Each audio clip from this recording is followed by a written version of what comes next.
Hi Chris, reserve day for India-Pakistan. What was your first reaction? Surprise, shock? Listen, it's obviously a little surprised when I first heard it, but at the same time, we don't organise the competition, so there's not a lot we can do about that. And to be honest, I only see it becoming a problem because it then provides points for other teams and affects maybe us or someone else. So it's nothing we can do about it, so we just get on with preparing and obviously do the best that we can. Chris, is it a concern that the captain at number 7 not being scoring runs since the qualifier as a coach, and as you prepare for a game, finalizing the level is a concern? Well, obviously, Dasson is working extremely hard at the moment, as he always does. We're working hard with him to give him that confidence to give the runs that we know he can.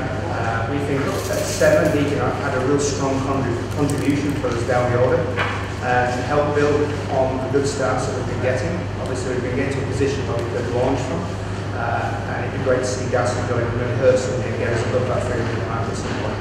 So obviously he's working very hard and we're working very hard with him to allow him to do that. Chris, Sri Lanka beat Bangladesh at Malaysia. Now you move to Bengal Stadium in the same moment. How do you feel about different venues, different wickets? How do you feel about this game? Yeah, I mean, first and foremost, yes, we have played Bangladesh once and thankfully came out on the right side of that competition. But what I will say is that Bangladesh have been playing some good cricket as well, some very good cricketers amongst their team. So for us, we've been watching that, we've been preparing well. We know we've got a good game coming towards us, and we've got to make sure that we're ready for that in every sense. And yes, it's a different surface here compared to what we had in Candy. We will have to make sure that our combinations are right for this weekend. So as I finish talking to you, I'll be having a little wicket and also talking to the selectors. First match out of bowling not performed well, and the second match middle order. So in preparations, especially the NJ and the zone are performing well both matches. So what is the preparation for it?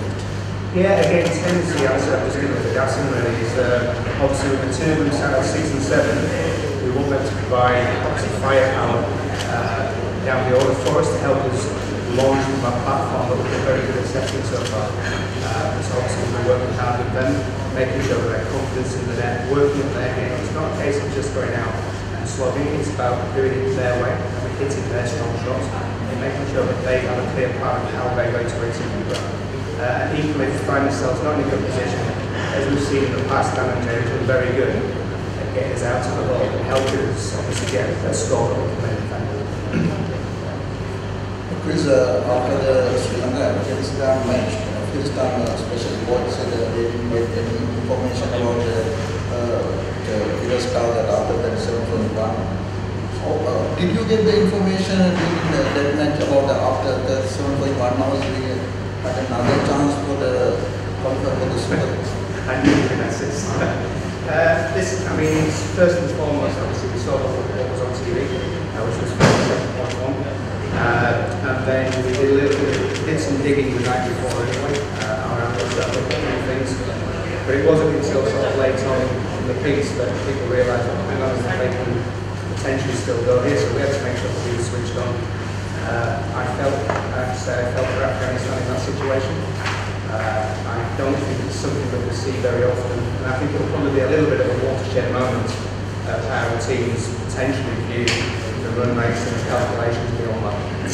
So I think this particular instance will be written down as a huge learning curve, not just for the two teams involved, but for every team that's out there. Chris, during that run chase by Afghanistan, Sri Lanka's dead bowling especially looked a little flustered. So what have you all spoken about it within the team environment, and what do you see that players like Kasuraj, Matish and the rest of the spinners can do to improve their, especially dead bowling against teams which are coming against you? Yeah, I mean, first and foremost I will say that in that situation, Afghanistan had nothing to lose, but everything to gain. So going into the fielding part, I spoke to the team and said, listen, they are going to come hard, so expect the world to get chaotic around them for a while, because actually that is what's going to happen. And it was always going to go one of two ways. They were either going to get close, or or they would fall away. As it happened, I thought they played some wonderful innings there, some great hitting from some of their players, so we have to give them credit for the way that they sort of managed themselves to there. But equally, yes, it's learning curves for us. So the day after, we sat with the bowlers, myself, the bowling coach, the analysts, and went through what they did do, and potentially what they could have done better. Do we go wide jobs or do we go straight jobs, which is our strengths? Okay, did this plan work, did not? So you question everything, and then hopefully there's learning from that, which then we can take into the next game, and importantly take into practice with them as well. And it's just reminding them that actually, listen, you do have a strength, so make sure when in doubt you go to your strength, and make sure that that works. So yeah, there was a lot of learning for us as well that came out of it as well. It was great to come out on the right side of the game under so much pressure as well. One of the things that I do with the team is challenge them constantly to find solutions.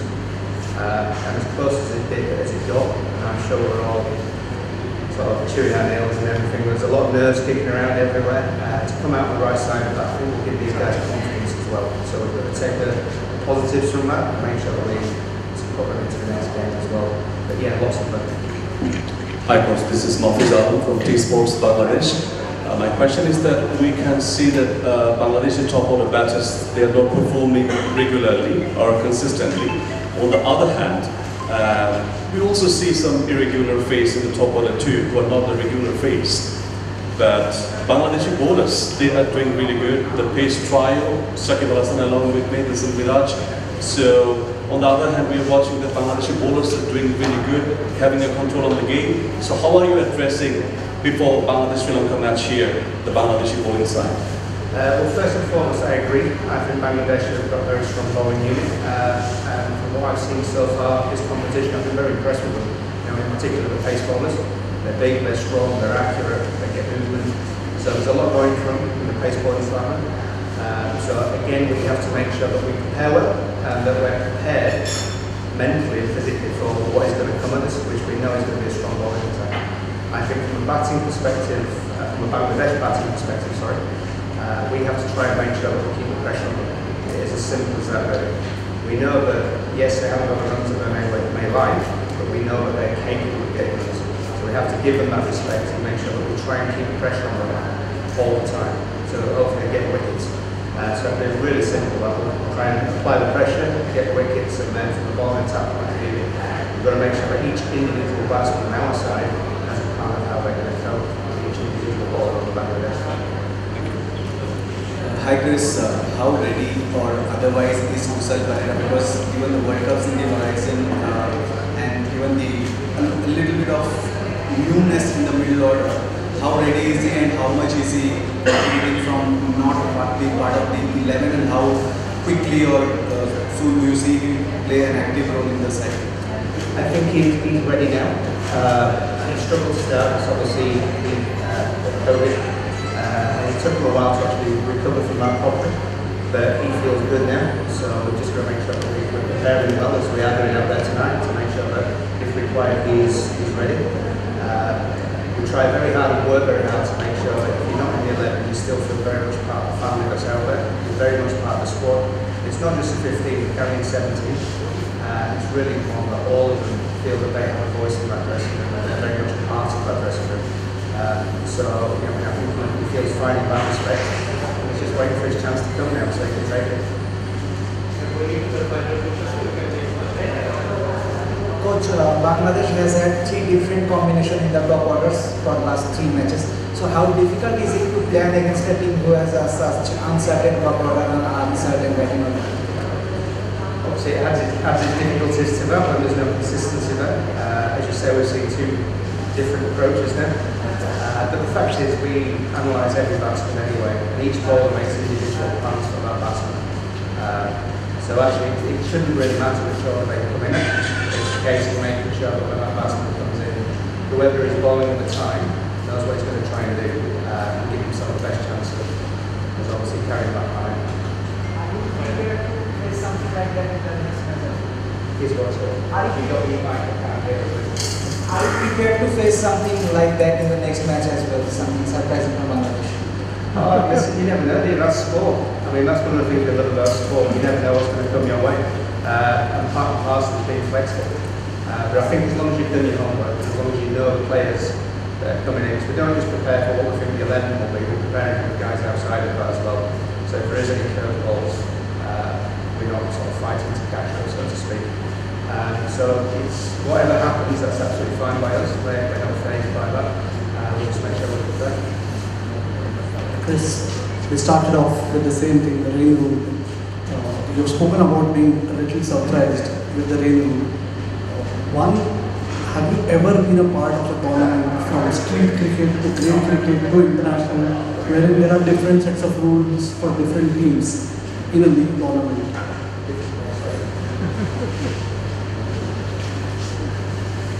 Reserve day. Listen, I think it's obviously refer back to my first answer. There's nothing we can do about that. Yes, I was surprised, as I'm sure everybody was, but there's nothing we can do about that. And as I said earlier, I think the only time people will worry about that is if it actually an extra day gives somebody a result that benefits everybody else in that table. And I think it maybe become a problem then. Thank you guys.